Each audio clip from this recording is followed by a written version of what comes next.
अस्सलाम वालेकुम वरहमतुल्लाहि वबरकातुहू। दोस्तों, मैंने कुछ दिनों पहले एक वीडियो अपलोड की थी जिसमें मैंने आपको बताया था कि एक इफ़रा नाम की लड़की, मुस्लिम लड़की हिंदू लड़के से शादी कर लेती है।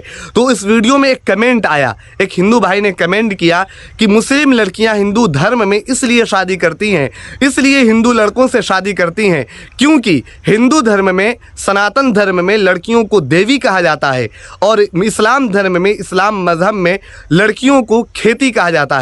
तो मैंने सोचा कि उन भाई का क्यों न जवाब दूं, और मैंने उन भाई से भी बोल दिया कि देखो भाई, चैनल सब्सक्राइब करके रखना, मैं इसका जवाब ज़रूर दूंगा।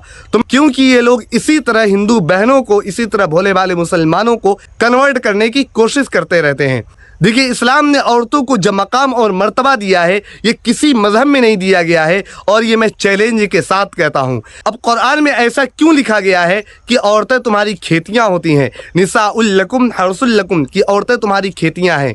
इसका एक मतलब तो वाज़ेह है कि ये नस्ल को बढ़ाने के लिए कहा गया है, नस्ल में इजाफा करने के लिए कहा गया है, और ये हर धर्म में, हर मज़हब में होता है। और अगर ऐसा किसी मज़हब में नहीं होता तो जिन साहब ने कमेंट किया है कि सनातन धर्म में लड़कियों को देवी कहा जाता है और इस्लाम में लड़कियों को खेती कहा जाता है, तो वो ये कमेंट करने लायक ही नहीं बचते, क्योंकि हम और आप और पूरी इंसानियत एक औरत के बतन से ही पैदा होती है, और जिन साहब ने कमेंट किया है वो भी किसी के बतन ही से, किसी के पेट ही से पैदा हुए होंगे। तो कुरान ने ये जो जुमला कहा है कि तो औरतें तुम्हारी खेतियां हैं, एक मतलब इसका ये होता है। लेकिन बहुत सारे लोग इस आयत को लेकर के एक गलत वे में जाते हैं कि इसका मतलब जिनसी मिलाप यानी सेक्सुअल इंटरकोर्स होता है। जिसके दिमाग में जो चीज़ रहता है, जो खुराफात रहती है, वही वो बाहर निकालता है, वही वो बाहर फेंकता है। अब जिस बर्तन में जो चीज़ रहेगा वही उसमें से निकलेगा। देखिए, कुरान ने क्या कहा है कि निसाउल लकुम हर्सुल लकुम, औरतें तुम्हारी खेतियां हैं। अब एक किसान आदमी जो होता है अपने खेत की कितनी हिफाजत करता है, उसकी कितनी रखवाली करता है, कितनी देखभाल करता है, उसकी सिंचाई करता है, जुताई करता है, जानवरों से, सूअरों से, इसी तरह दूसरी नुकसान पहुंचाने वाली चीज़ों से उसको बचाता है, उसे लहलहाने और उससे फ़ायदा उठाने के लिए हर तरह की कोशिश करता है।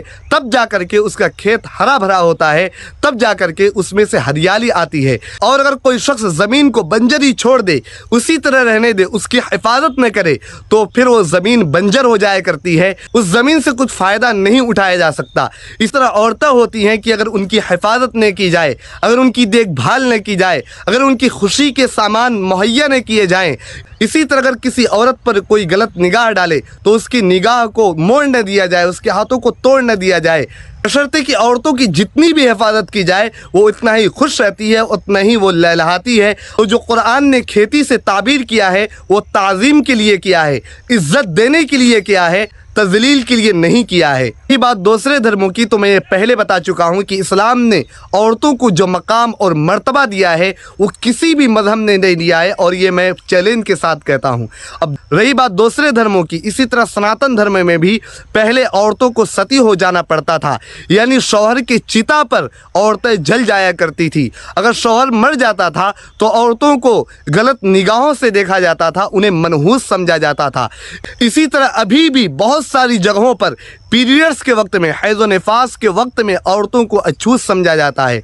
उनके खाने पीने, बर्तन, इसी तरह रहन सहन को, बिस्तर को भी अलग कर दिया जाता है, उनका खाना भी अलग बनता है, और उनसे कोई मिल नहीं सकता, उनके साथ कोई बैठ नहीं सकता। लेकिन वहीं इस्लाम औरतों को इज्जत की निगाह से देखता है। इस्लाम में औरत अगर बेटी की शक्ल में है तो बाप के लिए जन्नत में जाने का जरिया बन जाती है। इसी तरह बीवी की शक्ल में है तो शौहर के लिए निस्फ ईमान का जरिया बन जाती है, और इसी तरह अगर माँ के शक्ल में है तो औलाद के लिए कदमों के नीचे जन्नत बन जाया करती है। तो इस्लाम ने औरतों को बहुत बड़ा मकाम अता फरमाया है, बहुत बड़ा मकाम दिया है। अब ये सोचने की बात है, समझने की बात है। हम कुरान पढ़ते नहीं, और इसी तरह जिन भाई ने कमेंट किया, बहुत सारे हमारे हिंदू भाई भी कुरान पढ़ते नहीं है, उस पर रिसर्च नहीं करते हैं, बस सुनी सुनाई बात को आ करके लिख देते हैं, कमेंट कर देते हैं। अगर मैं उनसे ये कहूँ कि आप कुरान को सही से पढ़ना शुरू कर दे और रिसर्च करना शुरू कर दे, तो आप भी कुछ दिनों में ईमान ला लेंगे, आप भी कुछ दिनों में मुसलमान बन जाएंगे, और आप भी हमारे भाई बन जाएंगे। इसलिए ज़रूरत इस बात की कि आप रिसर्च करें, और अच्छे से रिसर्च करें, सुनी सुनाई बातों में न आए। और इस वीडियो को शेयर करना आपकी ज़िम्मेदारी है, आप वीडियो को ज़रूर शेयर करें। अस्सलामु अलैकुम वरहमतुल्लाहि वबरकातुहू।